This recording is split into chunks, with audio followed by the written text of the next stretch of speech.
Soy Daniela, tengo 42 años y recién ahora entiendo que pasé 2 décadas confundiendo amor con dependencia. Necesito contarte algo que me tomó la mitad de mi vida comprender, no porque sea complicado, sino porque es incómodo y nadie habla de ello. Hoy es 10 de febrero de 2026. Hace 3 meses renuncié a un trabajo que tuve durante 16 años. No porque me despidieran, no porque encontrara algo mejor, sino porque finalmente entendí que estaba atrapada en un patrón que empezó mucho antes de ese empleo. Soy psicóloga. Trabajé en una fundación que atiende familias en crisis, violencia doméstica, adicciones, pobreza extrema, casos difíciles, casos que te quitan el sueño. Cuando entré tenía 26 años, recién graduada, llena de energía y convicción. Creía que podía cambiar vidas, y en cierto modo lo hice. Pero también me perdí completamente en el proceso. Déjame contarte cómo empezó esto.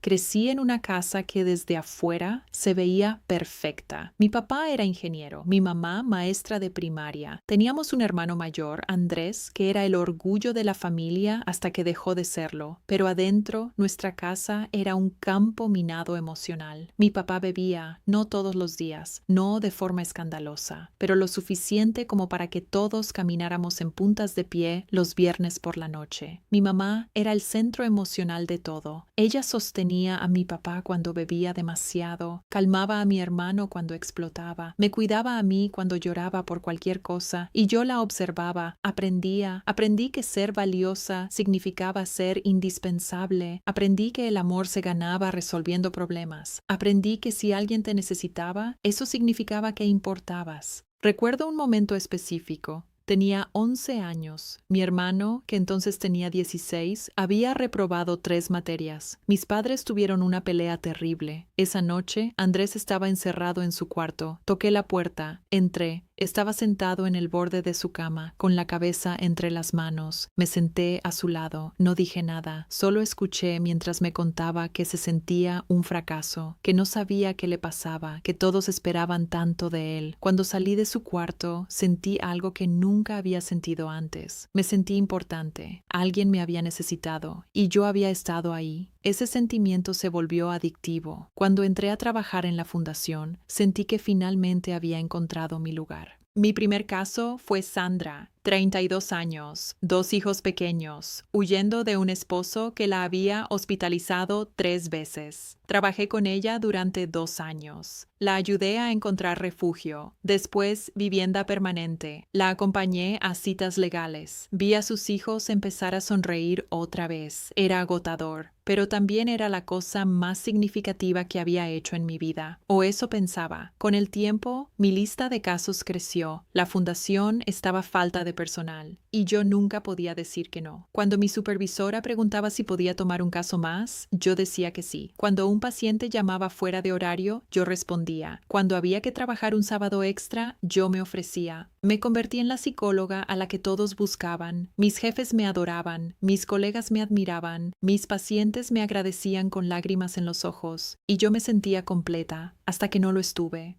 Empecé a tener dolores de cabeza constantes, problemas para dormir. Me despertaba a las 3 de la mañana pensando en mis casos. Mis colegas me decían que necesitaba descansar, que me estaba quemando, pero yo no podía parar, porque si paraba, tendría que enfrentar la pregunta que me aterraba. ¿Quién era yo sin esto? Conocí a Rodrigo en el cumpleaños de una amiga. Tenía 30 años, él 32. Era tranquilo, autosuficiente, emocionalmente estable. Cuando tenía un problema, lo resolvía. No arrastraba trauma, no necesitaba ser rescatado. Al principio me pareció refrescante, un descanso de mi trabajo. Nos casamos cuando yo tenía 33. Los primeros años fueron buenos, pero poco a poco algo en mí empezó a inquietarse. Rodrigo no pedía ayuda, no compartía sus problemas profundos, no me necesitaba de la forma en que yo estaba acostumbrada a ser necesitada. Cuando tenía un mal día en el trabajo, me lo contaba brevemente y seguía con su vida. No necesitaba que yo analizara todo. Cuando se sentía ansioso, salía a correr. Cuando teníamos un desacuerdo, lo resolvíamos tranquilamente. No había drama, no había crisis, no había oportunidad para que yo fuera la salvadora.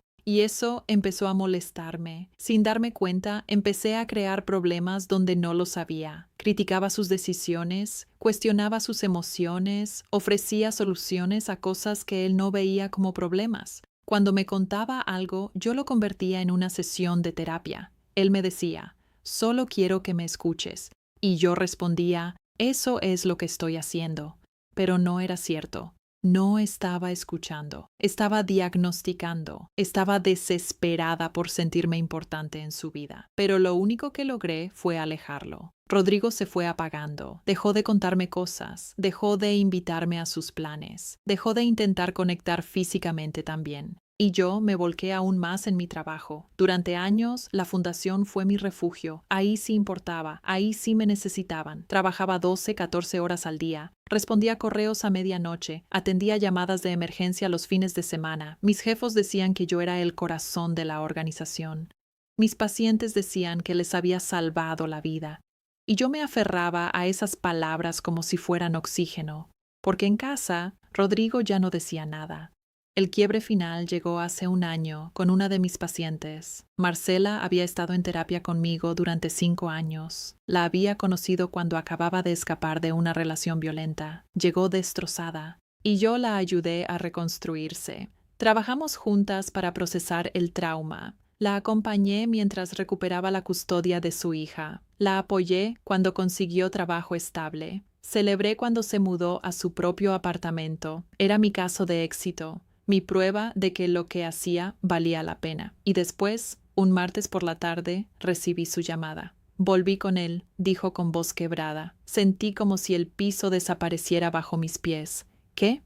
Apareció hace 2 semanas. Ha cambiado, Daniela. Está en terapia. Dejó de beber. Es diferente. Todo lo que había trabajado, 5 años, cientos de horas de sesiones, destruido. Mi primer pensamiento no fue preocupación por su seguridad. Fue traición. Sentí que todo lo que había hecho por ella no había servido de nada. Sentí que me había fallado personalmente. Esa noche no pude dormir. Me quedé mirando el techo y entonces me di cuenta de algo horrible. No estaba enojada porque ella estuviera en peligro. Estaba enojada porque mi esfuerzo había sido desperdiciado. Estaba enojada porque mi caso de éxito ya no era un éxito. Estaba enojada porque ella había dejado de necesitarme de la forma correcta. La realización me golpeó como un camión. Había convertido su recuperación en algo sobre mí, sobre mi competencia, sobre mi valor como terapeuta. Me senté en la oscuridad esa noche preguntándome cuántas veces había confundido ayudar con controlar, cuántas veces había necesitado que otros me necesitaran para sentirme valiosa. ¿Cuántas veces había usado el dolor ajeno para llenar mi vacío? La verdad era brutal. Yo no ayudaba solo por bondad, ayudaba porque ser necesaria me hacía sentir importante. Y cuando alguien dejaba de necesitarme, me sentía invisible. Al día siguiente hablé con Rodrigo. Le dije que necesitábamos terapia de pareja. Él estaba lavando platos cuando se lo dije. Se detuvo, dejó el plato a medias, se secó las manos lentamente. Se volteó para mirarme con una tristeza que nunca había visto en sus ojos y dijo, Daniela, yo no necesito terapia de pareja. Necesito una esposa que me vea como algo más que un proyecto. Las palabras me atravesaron. Yo no te veo como un proyecto, dije. ¿No? Entonces, ¿por qué cada vez que te cuento algo me das una estrategia en lugar de un abrazo? ¿Por qué analizas cada cosa que digo como si fuera terapia? ¿Por qué no puedes simplemente estar conmigo? Estoy intentando ayudar. Lo sé, pero yo no necesito ayuda, Daniela. No estoy roto, solo necesito que estés presente, que me escuches, que me ames como tu esposo, no como tu paciente. Tenía razón, y era devastador reconocerlo. Había pasado 12 años tratando de arreglarlo cuando él nunca estuvo roto. Simplemente no me necesitaba de la forma en que yo creía que debía ser necesitada, y eso me había vuelto loca.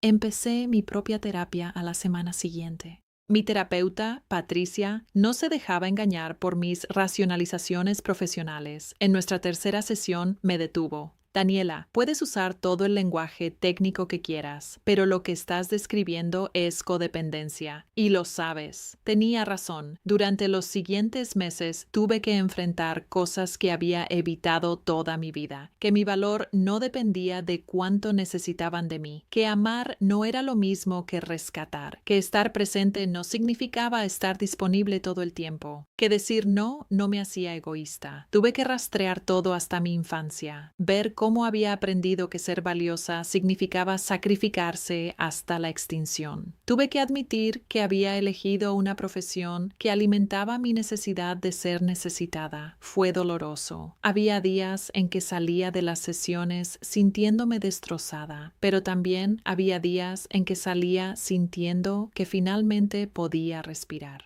Hace 6 meses le dije a mi jefa que necesitaba reducir mi carga de trabajo. Me miró como si le hubiera dicho que quería renunciar. Pero tú eres esencial aquí. Nuestros pacientes te aman. No sé cómo vamos a... Y ahí estaba otra vez. Esencial, indispensable, necesaria. Las palabras que había perseguido toda mi vida. Pero ahora sonaban diferentes. Sonaban como una trampa. Lo sé, pero me estoy quemando. Y si no hago un cambio ahora, voy a colapsar. Un mes después, renuncié completamente. Fue una de las decisiones más difíciles de mi vida, no porque no supiera qué hacer después, sino porque estaba renunciando a la versión de mí misma que creía que era valiosa. La psicóloga heroica, la salvadora, la que siempre estaba ahí. ¿Quién era yo sin eso? Ahora trabajo medio tiempo en consulta privada. Atiendo solo 6 pacientes. Tengo horarios claros.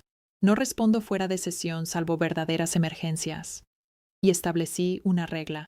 Si un paciente me llama fuera de horario más de 2 veces al mes, tenemos una conversación sobre límites. ¿Y sabes qué es lo extraño? Soy mejor psicóloga ahora. Porque no necesito que mis pacientes me necesiten. Puedo verlos crecer sin sentir que pierdo mi propósito. Puedo celebrar cuando ya no requieren terapia.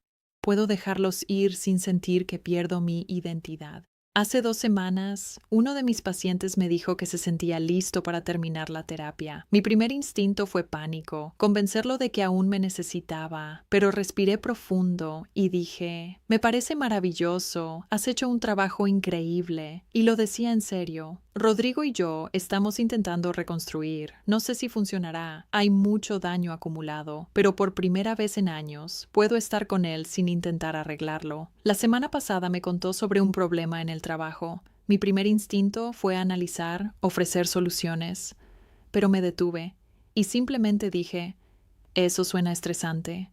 Él me miró sorprendido, continuó hablando, y yo solo escuché. Cuando terminó, me dijo, gracias, necesitaba desahogarme.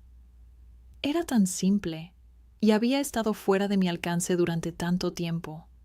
También estamos volviendo a tener contacto físico, lento, tentativo. Hace unos días, mientras veíamos una película, extendió su mano. La tomé. Era algo tan pequeño, pero se sintió monumental. No sé si nuestro matrimonio sobrevivirá. El daño fue profundo, pero al menos ahora tengo la oportunidad de amarlo como esposa, no como terapeuta. Aquí está lo que he aprendido. Ser necesaria no es lo mismo que ser amada. Puedes pasar toda tu vida siendo indispensable para otros y seguir sintiéndote vacía, porque cuando tu valor depende de cuánto otros dependen de ti, nunca puedes descansar, nunca puedes soltar, nunca puedes simplemente ser. Ayudar puede convertirse en una adicción, te da un subidón, te hace sentir importante. Pero con el tiempo necesitas más y más para sentir lo mismo. Los límites no son crueldad, son salud.